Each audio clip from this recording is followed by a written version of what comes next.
Company के एक supervisor से 7 लाख रुपए की लूट का प्रयास करने वाले 4 आरोपियों को पुलिस ने गिरफ्तार करने में सफलता हासिल की है। कंपनी के सुपरवाइजर ने लूट के दौरान कैश से भरा हुआ बैग कर पकड़ लिया और उसे नहीं छोड़ा। इसी जद्दोजहद में आरोपी उसकी सोने की चेन छीन कर फरार हो गए, जबकि मौके पर पुलिस ने एक आरोपी को धर दबोचा, जिसकी निशानदेही पर बाकी के आरोपियों को भी गिरफ्तार कर लिया गया। फरीदाबाद के पुलिस कमिश्नर विकास अरोड़ा ने पीड़ित को बहादुरी के लिए सम्मानित किया है और साथ ही पुलिस कर्मियों को भी सम्मानित किया गया। क्या है पूरा मामला, ये जानते हैं पायनियर हरियाणा की खास। सुरेश, क्या हुआ आपके साथ? मैं सर गतपुरी से निकला अपने ऑफिस के लिए कुछ पैसे लेके। गतपुरी किस चीज में काम करते हो? रिलायंस कंपनी है प्लास्टिक दाने की।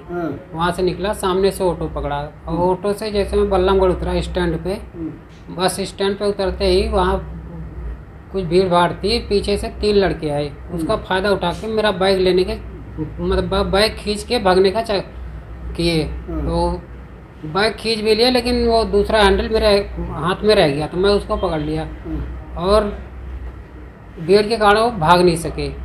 और आज सामने नाका भी लगा था, मेरा शोर मचाने से फिर पुलिस प्रोटेक्शन भी वहाँ पहुँच गई और उसको जगह पे ही काबू कर लिया। और साथ में मेरे गले में चैन थी सोने की, वो खींच ले गए। बैग में क्या था आपके में? बैग में पैसे थे सर। कितने? ये 759 से। 7,59,000 जी। इतना पैसा लेके तुम ऑटो से कैसे जा रहे थे? नहीं सर, ऑटो से तो नहीं जाते, लेकिन गाड़ी अवेलेबल नहीं थी हमारे पास। ये कल करीब 9:45 बजे की घटना है। कल पुलिस प्रेजेंस डे भी था, पुलिस ने जगह जगह नाके भी लगाए हुए थे। एक सुरेश नाम का व्यक्ति जो कंपनी में काम करता है गतपुरी एरिया में, वहाँ का जो कैश लेके और वो उसको कहीं दूसरी कंपनी में जाना था, कंपनी का कैश था। तो वो बल्लभगढ़ ऑटो पे जैसे उतरा, वहाँ भीड़ भाड़ का था, जैसे बस स्टैंड है तो काफ़ी भीड़ थी, लेकिन ये 4-5 लोग जो थे वो इसको पहले से रैकी करते हुए इसके पीछे लगे हुए थे। ये जैसे ऑटो से उतरा, इसका बैग छीनने की कोशिश करी। जो आपने देखा, जो मुद्दई है सुरेश, जिसकी शिकायत में मुकदमा दर्ज किया गया है, तो उसका बैग छीनने की कोशिश की, तो उसने बैग को छोड़ा नहीं है, टाइट पकड़ लिया उसको।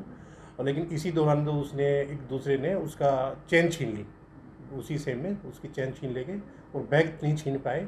और वो भीड़ की वजह से, उस मुद्दई द्वारा शोर मचाने की वजह से वो मौके से भागने की कोशिश कर रहे थे। तो बिल्कुल नज़दीकी थोड़ा सा बस स्टैंड के पास ही जो हमारे चौकी इंचार्ज बस स्टैंड है सज्जन कुमार, वो अपनी टीम के साथ वहाँ नाके पे थे और उन्होंने जब शोर सुना तो वो वहाँ पे भाग गए और उन्होंने एक आरोपी पवन को मौके पे ही काबू कर लिया था। और जो पैसे थे करीब 7,60,000 के आसपास जो भी था कैश, वो बरामद कर लिया, लेकिन वो जो मुद्दई है उसकी चैन छीन कर भाग गए। इस संबंध में सिटी थाना में मुकदमा दर्ज कर लिया गया है और इसमें जो भी इन्वॉल्वमेंट थी, जो आरोपी फरार हो गए थे, उनकी तलाश की गई। तो क्राइम ब्रांच 65 द्वारा जो मौके से पकड़ा गया था आरोपी पवन, उसके अलावा 3 आरोपियों को काबू कर लिया है, जिनसे पूछताछ की जा रही है, जिनको जल्द आज ही गिरफ्तारी कर दी। क्या अन्य मामलों का भी खुलासा हो सकता है इन आरोपी? हाँ बिल्कुल, ये उसके पीछे लगे हुए थे और बाकी ये जिसमें से 2 तो उसमें पहले 3 तो उसमें कंपनी में ही काम करते थे और वो इसको जानते थे, इसको फॉलो करते थे कि किस टाइम कहाँ निकलता है, कहाँ नहीं निकलता है, और इसी वजह से उसको फॉलो किया और इसको रैकी करके इसको पैसे छीनने की कोशिश करी। क्राइम ब्रांच को इसीलिए दिया है सीपी साहब ने इन आरोपियों को, ताकि पता लगे कि इन्होंने कोई और वारदात को अंजाम नहीं दे रखा है। तो ये पुलिस के लिए एक अच्छा काम हुआ और इसीलिए सीपी साहब ने ये जो सुरेश है, जिसने अपना बैग नहीं छीनने दिया, अपना पैसा लुटने से बचाया, इसी बात से जो उसकी बहादुरी के लिए सीपी साहब ने आज उनको अपने ऑफिस में बुलाकर प्रशंसा पत्र दिया है फर्स्ट क्लास का और सम्मान किया और 5,000 का नगद इनाम दिया गया है। और ये औरों के लिए भी मिसाल है कि भाई अपनी जो वैल्यूएबल चीज़ें हैं उनका ध्यान रखें, और ऐसा कुछ होता है तो आप उसमें थोड़ा सा अपने वो करें, उसमें विरोध करें और हिम्मत रखें और शोर मचाए, पुलिस या पब्लिक जो भी होगा वो नज़दीक आएगा।